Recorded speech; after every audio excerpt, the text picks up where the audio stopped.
Hey there boys and girls, Lucky Skillfaker here and welcome back to another Battlefield 4 video. So this time around again we're rocking the M40A5 together with the glorious .44 Magnum.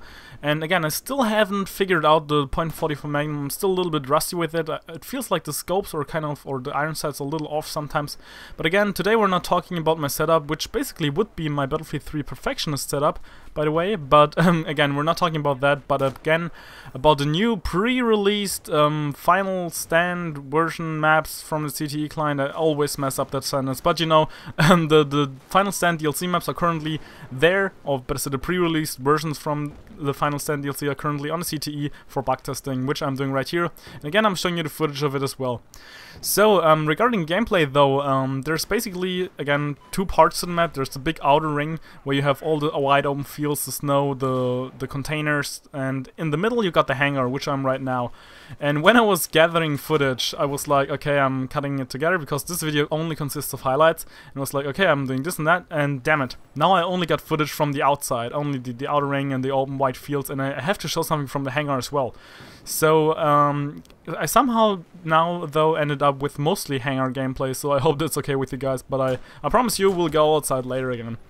But yeah, so far this is probably my, I don't know, probably second favorite maps. Like, all the maps have a really close tie for the second map, but still Giants of Karelia would still be my favorite. And so far again, as I've said it before, this map is basically divided into two parts, like most of the other maps were as well. Like the last one was it, I actually cannot totally remember the first map, Operation Whiteout, but it kind of was more like a total open thing. But yeah, you kind of have the hangar, which I'm right now, and then you got the outer spaces, which again are very well suited for vehicle gameplay. Also, there's ice beneath me, so every time you drop C4 down there, I think it takes 2 C4s or 2 rockets or some sort of explosive in order to break the ice. You can actually swim there, it doesn't damage you though, and vehicles can get stuck in it if I'm not mistaken, which is also nice. Well, you could call it Levolution event, but normally I think that Levolution is kind of pointless, and this is actually something that is useful because you can just kind of block off the way, because you can actually drive through the whole way through the hangar and just make it from one side of the hill to the mountain, better said, to the other side. But yeah, once again, there's lots of open space outside right here. You got lots of well, frozen space, you could say as well, because you can also walk in it. And I think originally they want to be able to make it like destroyable, everything altogether. So, but I think Jack Frag said in this video, but they kind of took that back because it would have been too chaotic and vehicles would have had a hard time, which I can understand. But yeah, once again, I think this was the last day for the CTE bug testing for the final stand maps.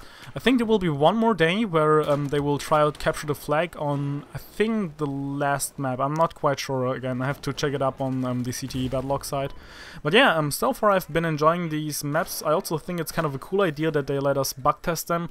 Probably the biggest bugs or glitches we've encountered were the invisible walls, where you kind of had like one-sided walls where, I've said it before, you can walk and shoot through from one side but not the other side, which is kind of a pain in the ass if you're getting stuck in a situation where you like affected by that. But most of the time it's no big deal, and the maps really do look beautiful. I haven't said it before, but they really do. But yeah, I think this pretty much wraps it up for this commentary, so I hope you enjoyed this video, and Lucky Skillfaker out.